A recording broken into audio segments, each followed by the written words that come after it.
السلام عليكم ورحمة الله وبركاته. الحمد لله رب العالمين، والصلاة والسلام على سيد الأنبياء والمرسلين محمد بن عبد الله الأمين وعلى آله وأصحابه أجمعين، أما بعد.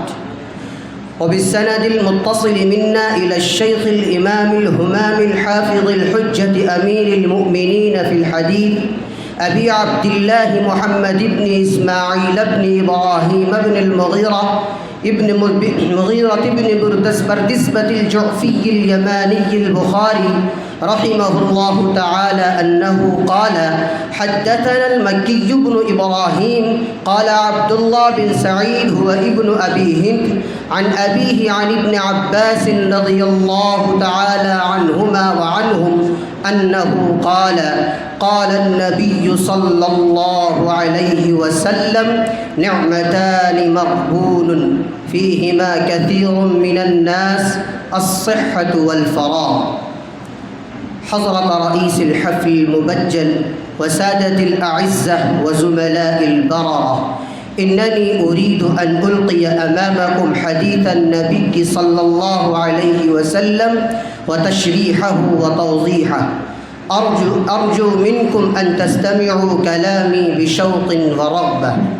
أيها المستمعون الكرام، يشير هذا الحديث إلى أن الصحة والفراغ نعمتان عظيمتان من نعم الله تبارك وتعالى، وقد يغفل عنهما معظم الناس ولا يستغلونهما في الخير.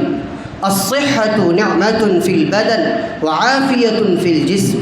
الفراغ الخلو من الشواغل بالمعاش المانعة له عن العبادة. قال في الكواكب: فكأنه قال: هذان الأمران إذا لم يستعملا فيما ينبغي فقد غبن صاحبهما، أي باعهما ببخس لا تحمد عاقبته، وليس له رأي في ذلك البتة. وقد ذلك أنه يكون الإنسان صحيحا ولا يكون متفرغا للعبادة لاشتغاله بالمعاش، وبالعكس. فإذا اجتمع الصحة والفراغ وقصر في نيل الفضائل وتحصيل المعالي والمكارم فذلك الغبن كل الغبن، لأن الدنيا سوق الأرباح ومزرعة للآخرة، وفيها التجارة التي يعود ربحها في الآخرة.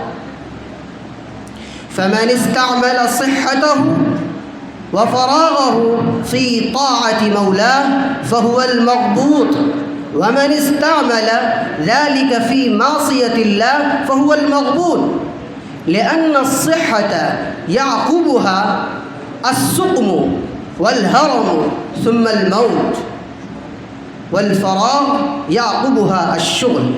أيها المستمعون الكرام، قال الطيبي رحمه الله تبارك وتعالى: ضرب النبي صلى الله عليه وسلم للمكلف مثلا بالتاجر الذي له رأس المال فهو يبتغي الربح مع سلامة رأس المال، فطريقه ذلك أن يتحرى في من يعامله لئلا يغبن.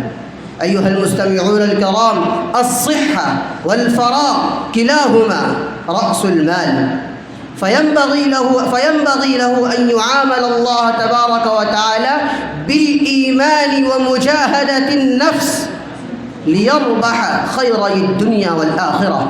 وقريبا منه قوله تعالى: هل أدلكم على تجارة تنجيكم من عذاب أليم. أكتفي بهذه الكلمات وما توفيقي إلا بالله. الفائز الثاني عبيد الرب فليتفضل سريعا يا أخوان.